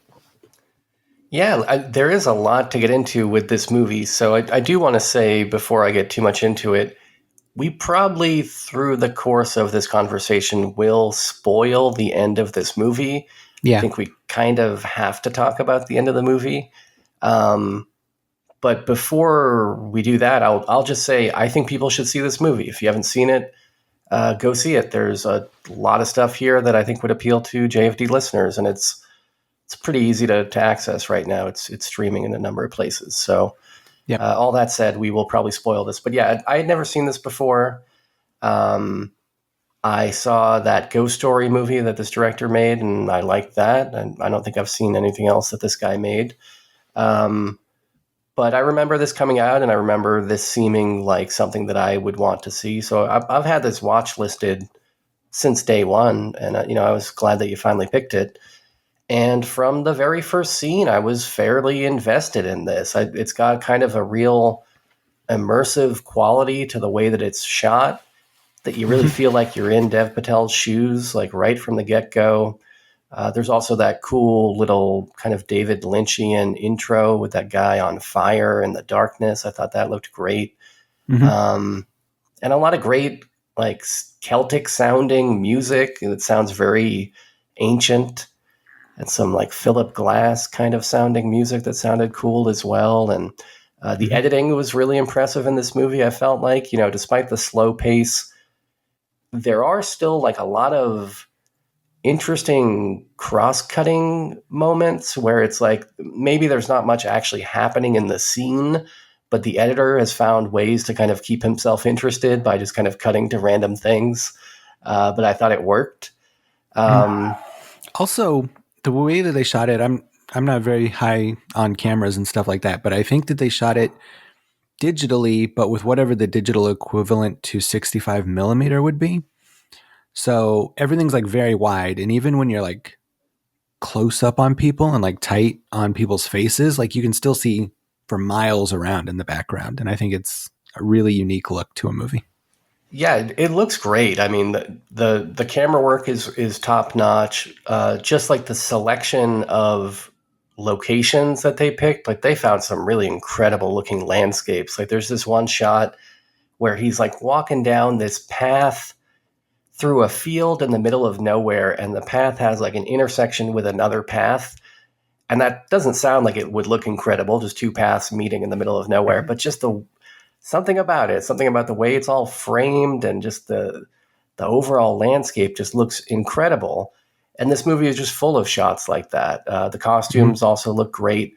I love those cool looking crowns with the weird, I don't know, like Pope-like kind of things that come out of the back of the crowns. I don't even know how to explain it, but they look cool. And it just feels like the kind of movie that is full of like imagery that is like stuffed with visual metaphor. You know what I mean? Like a lot of symbolism going on. And I like that kind of stuff, you know, and cool stylistic choices in this include things like these snazzy little intertitles that they do to give you kind of the chapter headings. I like those. I like those puppet shows, probably the best on-screen puppet shows since Being John Malkovich. Oh, and you got a cute little fox in this. I love a cute little fox in any movie, and this fox is much cuter than the Chaos Reigns fox from Antichrist. Even if he's CG, I was, you know, a fan of this fox because, you know, my expectation to get a live action cute little fox in a movie, you know, I feel like probably those days are long gone as well. Probably all the great fox trainers in Hollywood have moved on by now, but I'll take a CG one if I've got to. As far as the story, you know, like I said, I didn't know anything about this poem. I don't know a whole lot about the King Arthur mythos outside of what Monty Python taught me when I was a kid. This kind of like ancient literature in general is kind of like a blind spot for me. I never read Beowulf. I don't think I read any Chaucer. I'm not even a big fan of the Shakespeares, you know. But I think not knowing much about this story was to my benefit when I watched this, because I was able to be in suspense throughout the entire movie, you know, not knowing where it was going. And actually, speaking of, I didn't even know that Barry Keoghan would be in this. I guess this probably came out maybe before No, I guess I had known Barry Keoghan by this point in time, but I just didn't see his name listed in conjunction with this. And that was a nice surprise. I really liked that guy. And I liked the scene where they introduce him with that really long walk and talk where he's walking alongside the horse and just chatting with Dev Patel in that kind of animated Barry Keoghan kind of way. Overall, he's probably my favorite part of this movie. Did you like him in this as well? Yeah, I love him in this. I don't know him from much. Yeah, I think he's great in this. He's sort of, you kind of don't know how to take him if he's, at first he seems sort of face value, that he's just a kind of a naive kid wandering around this battlefield, like stealing gold coins and whatever. But then he kind of makes a turn later where he's a lot more intimidating than that. And I think he does both really well. But yeah, that scene where they're having that walk and talk through that battlefield is insane. It's like just a super long shot and you see miles and miles of gross dead battlefield. It's great. You still haven't seen Banshees of Inisherin, is that right? That is correct. Oh, you got to see that for the Barry Keoghan. And also Killing of a Sacred Deer, I know you haven't seen, but that kid, he's really good, man. He's one of those kids I got my eye on. Curious to see where he goes next. Seems good.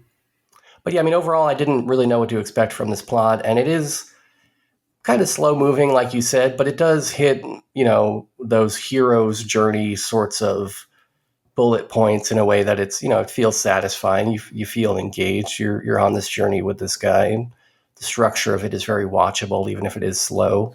And, you know, there are some little twists here and there, like there's that interesting conflict later on in the movie where Dev Patel runs into Joel Egerton. And there's that exchange where he says, you know, whatever you get in my house, you must give back to me twofold, or something along these lines. And then it turns out that the thing that Dev Patel gets is sexual favors. And so it kind of sets up this expectation that, okay, well, these guys are going to be rolling around in the hay or something, but that doesn't really happen. They just kind of, there's like a brief kiss and that's it. Yeah. Well, yeah. I mean, it seems like Gawain, if he was a man of his word, I guess, because he agrees to the terms, then he would stick around and give this guy sexual favors, but he runs away. That's the part that I like. That whole sequence with the castle is like very strange. I kind of don't know what to make of it, I guess. I mean, it's very entertaining though. And there's a lot of like really good parts. Alicia Vikander is the woman, the wife who gives him sexual favors. She's from Ex Machina and she's really good.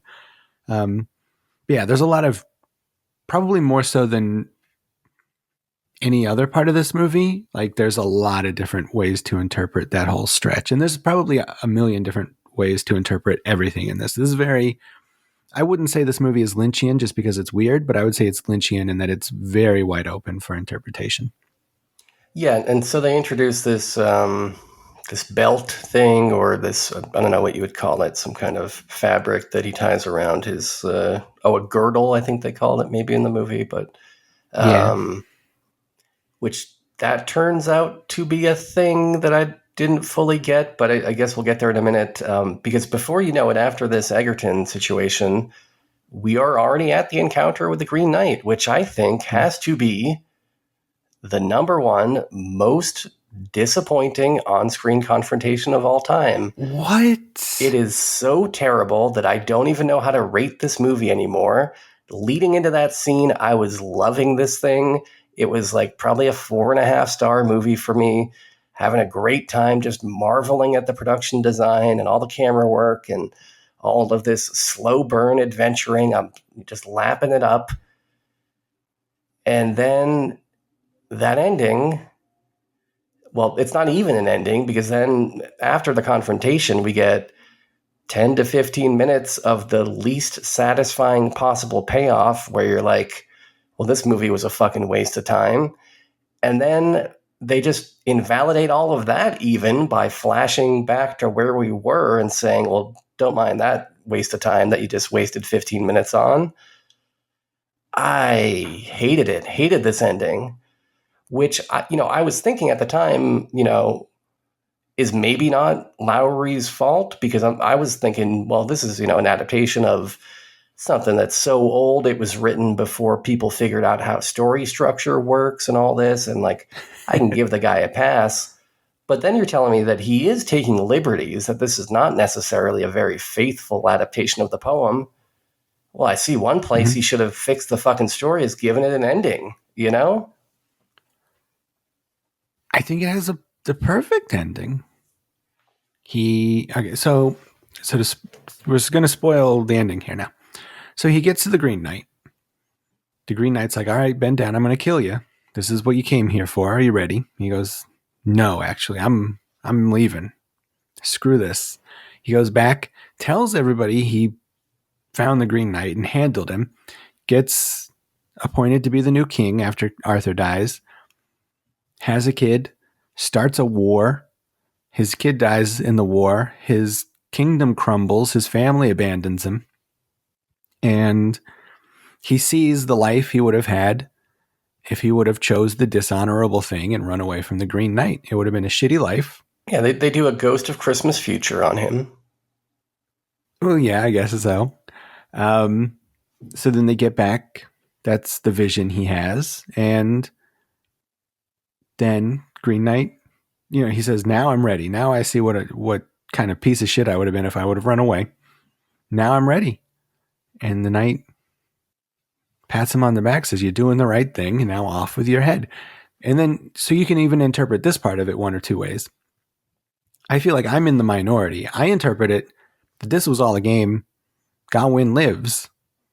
And the Green Knight, like, because he does like the little throat cut thing to him, he's just like, off with your head, and gives him a cute little smile. Like, I see it as all a game, but I think the majority of people who watch this... But if he was a super evil tree man, he would smile right before he killed you. Well, I didn't take it as he lived. I took it as, he's taking pleasure in killing Dev Patel finally.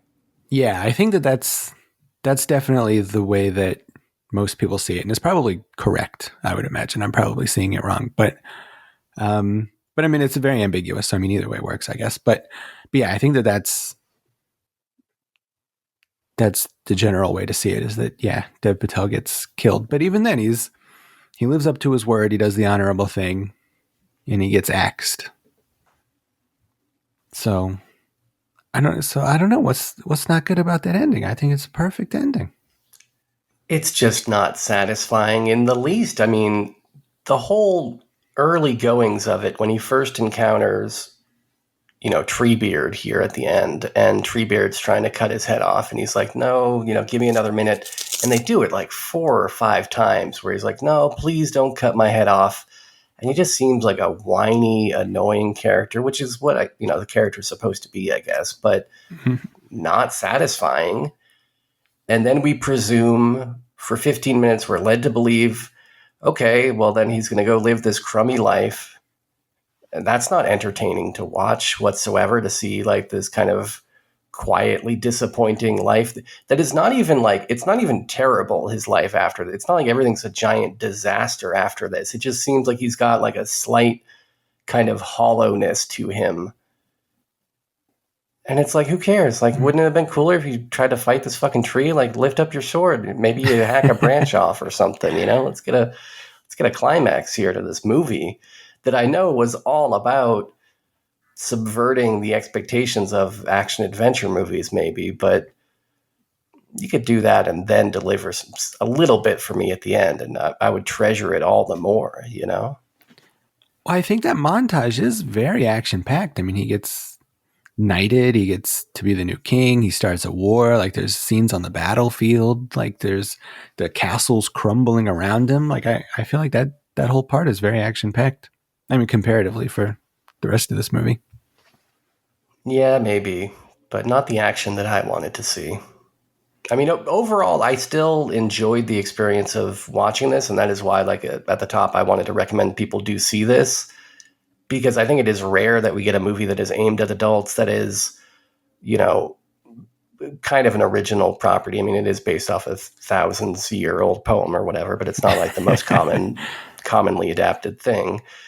And, you know, they spent money on this. Like, they made a real fucking movie. It's not just a movie for adults that is, you know, 2.5 hours of guys sitting in an office building, talking about building a bomb. Like, they went out and they shot some things in the real world and made it look interesting and cool and feels cinematic, you know. And so I'm excited about all of that, and excited that there's a guy out there who is taking risks and trying to adapt things that seem like they are very difficult to adapt. I just kind of hated that ending, man. Just hated that last, I don't know, 20 minutes of this or so. But I'm glad that it exists. You know, I will watch more of this guy's movies. I think it's an interesting swing. I think I probably like The Northman better than this, if we're talking about 2021, you know, Northern European adventure movies by indie auteurs. You know, Robert Eggers' The Northman with Bjork, I thought was maybe more my speed, because it's got just more weirdness and more action and kind of has a payoff, even if it's a payoff that I didn't fully understand. But maybe they might make a nice double feature, you know, because they're kind of a piece, even though they're both so tonally different. Who knows? Maybe if I watch this again, I might feel differently, and I would be open to watching this again because I enjoyed so much of it. You know, the first 80% of it or so, I was having a great time. So I could probably still enjoy that and then brace myself for an ending that's not going to deliver what I wanted from the movie. I think that may be the case, because the first time I watched it, part of why I watched it like 3 times in the first week or two that it came out is because I was like, okay, yeah, this movie's pretty good. There's a lot I don't like about it. There's a lot I don't understand, but it's pretty good. But it's one of those movies that like just stuck with me. So like 4 days later, I was like, fuck it, I'm watching this movie again. And yeah, I liked it more and more. And even this time, I like it more and more every time I watch it. So maybe if you watch it again, it'll grow on you. Or maybe it'll be one of those movies that you think about. One of those thinker movies where every once in a while it'll just pop into your head, because I feel like it's one of those movies too. So what did that girdle mean? That was given to him by his mom. It's got like pagan magic in it. So anytime he's wearing it, he can't be harmed. So, which is why it's so devastating that Barry Keoghan steals it from him. So that, and it's also why he had to take it off. On it is like a big deal somehow. You're not supposed to jizz on this thing, and then validates your mom's magic. Yeah, you're definitely not supposed to jizz on it. The jizzing, I'm not sure what the sash has to do with the jizzing, like, explicitly, but I know that the fact that he let that lady give him a hand job means that he's not very chivalrous and is a bad knight. Like that's the point of that, is like it's part of the cycle where he just keeps fucking up at being a knight. But I'm not sure why he had to specifically jizz on the sash. Although, If you read the Wikipedia plot description for this movie, there's a section where they're talking about that scene, and the phrase "soiling the girdle" is like a hyperlink. And so I was excited. I'm like, okay, soiling the girdle. I guess this is some like, common bit of folklore. It's some sort of, ancient trope that I wasn't aware of, the soiling the girdle. You click on the link, it just brings you to the Wikipedia page for semen. oh, And I felt tricked. yeah, as you should.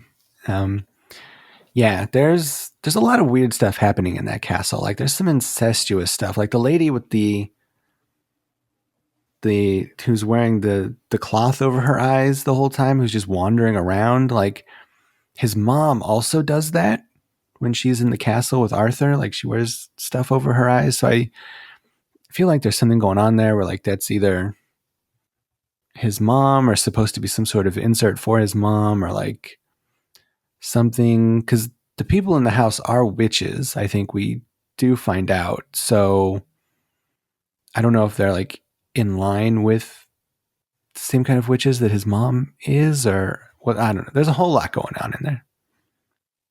It's very creepy, very incestuous, very, very sexy. There's very sexy stuff happening in that castle. Now, have you gone back and watched A Ghost Story? I actually have never seen A Ghost Story. This is the only movie by this guy that I've seen. Got to see that Ghost Story. That's it's what I hear. Also very slow. Yeah, that's what I hear. So I like the slowness of this. I don't think it's ever boring. Like it's certainly slow, but I don't think it's ever a boring movie. So I should probably check out that Ghost Story. Yeah, I think you would enjoy it. Well, speaking of movies that you should check out, I guess we're getting close to the point now where we figure out what we'll be watching on our next episode. Yeah, I'm very excited to find it out. Well, I figured I would give you a bit of a choice. Not an outright choice. I'm not going to make things easy for you by just giving you two titles and letting you pick the one that sounds less arduous. No, I'm going to give you some kind of cryptic clues and let you choose between the two of those, which is, I was thinking of letting you choose between either a movie from a director that I like, that I don't think you've seen any movies from yet, or, if that doesn't sound good, a movie that I don't think you've seen from a director that I think you already like. Okay. And let it be known that whatever you choose here does say a lot about your character. That's probably true. Well, I do like directors I like. But I feel like I've seen all of the directors that I really like. I think I've seen all their stuff. So, I think that maybe I've got a good idea of who this director is that you like, and I'm interested. So I'll go with that one. But wait, do I get to find out what the other one was? Yeah, that's what I'm going to do right now. So I'll start by telling you what you missed out on. I think you like the director Kiyoshi Kurosawa, the guy that directed Pulse, right? You like that guy? Oh, I do. I do like that guy. Well, I was going to recommend his 1985 movie, The Excitement of the Do-Re-Mi-Fa Girl, also known as Bumpkin Soup. It's a movie that I saw about a year ago that I didn't love it, but it falls in that category of couldn't stop thinking about it. And I suspect the next time I see it, I'll probably give it like a full star higher than I did last time. But it's basically like a Japanese Godard movie. We will eventually get around to it, so don't worry. Okay. I'm intrigued by that. But where you landed is probably where you suspected, which is in the camp of one Yorgos Lanthimos. Mm-hmm. But we will not be talking about Barry Keoghan in The Killing of a Sacred Deer. I think it would be prudent instead to go back a little bit further for 2015's The Lobster. You got to see that lobster. Okay. I've been wanting to see that lobster. So this is perfect. If you like that lobster, I think, you'll probably enjoy the killing of a sacred deer, but it just would not be proper to do them out of order. The movie is free right now on Canopy, and it's also on HBO Max and other places, so easy to find. But yeah, The Lobster. Perfect. Yeah, I have actually discovered that his new movie is going to be playing in Fresno like in 2 weeks or something, so I will get to see it. So it's ending the year with some Yorgos. I like it. Yeah, this will finally be your entry point, and we'll find out if Yorgos is one of your guys. He just may be. I hope so. Yeah, so that's exciting. It's a movie that I really enjoy, and I hope you do too. Cool. I look forward to it.